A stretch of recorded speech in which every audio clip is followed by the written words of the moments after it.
Hello everyone and welcome back to another episode of Inland Northwest Sports Talk.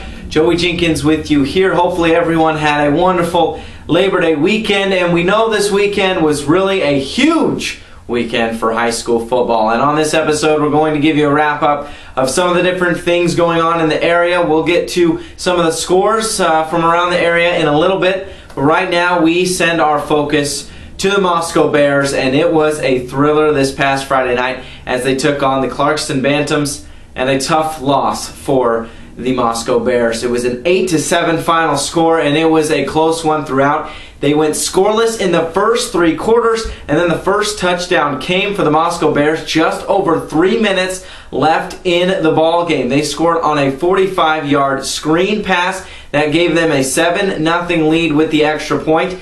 But then a wonderful and magnificent drive by Clarkston, and they win it after the 2-point conversion is good, leaving 10 seconds for Moscow, and it was not enough for them to get a drive going. So Clarkston beats Moscow 8-7 in the very last seconds of the game with a 2-point conversion, and that makes Moscow Bears 0-2 coming into their first home game coming up this weekend. So let's dive in a little bit more to this game, and really this was a vast improvement from what we saw from the Bears a couple weekends ago against Grangeville. When we look at their yardage, a total of 198 offensive yards, and especially you look at that second half, 100 passing yards for Kyle Snyder alone in the second half, 41 rushing yards. They had 46 rushing yards in the first half, only 11 passing yards in the first half as well. So the rushing was key. 87 of the 198 yards came from rushing, 111 came from passing, which is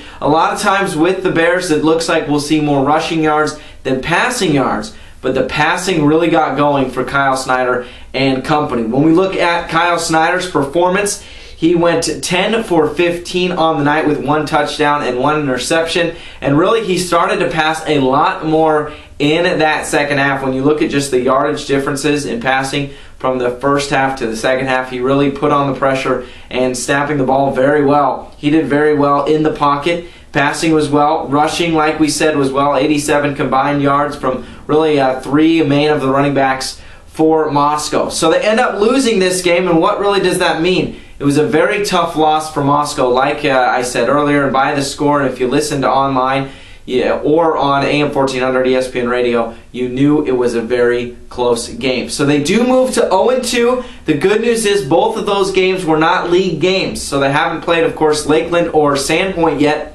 Both of those teams have lost their openers as well. So they will go into this weekend's matchup as they'll take on West Valley High School. Coming up this Friday, we'll have pregame for you on listentothegame.com and also on AM 1400, the Palousas ESPN. We'll have you covered there. Kickoff is at 7 for the Bears. And also coming up this Friday night is the Colfax Bulldogs. They'll be taking on Asotin. This is their opening game of the season. That as well will be pregame at 6:45. First kickoff will be at 7. Kyle Cameron's there with the call for you. That's on listentothegame.com and AM 1450 KCLX. Before we leave, give you a couple of highlighted scores from the past weekend. Potlatch takes down Garfield Palouse, a nice local matchup, 44-24. Also a big game for the Deary Mustangs. They take down Genesee in triple overtime in that game, so Deary moves to 1-1 on the season. And then, of course, Colton, well, they easily handled Wilbur Creston 66-40. The Wildcats over Wilbur Creston. So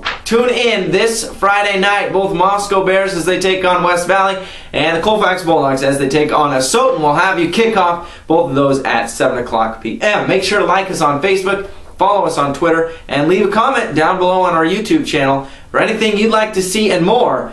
For Inland Northwest Sports Talk, I'm Joey Jenkins.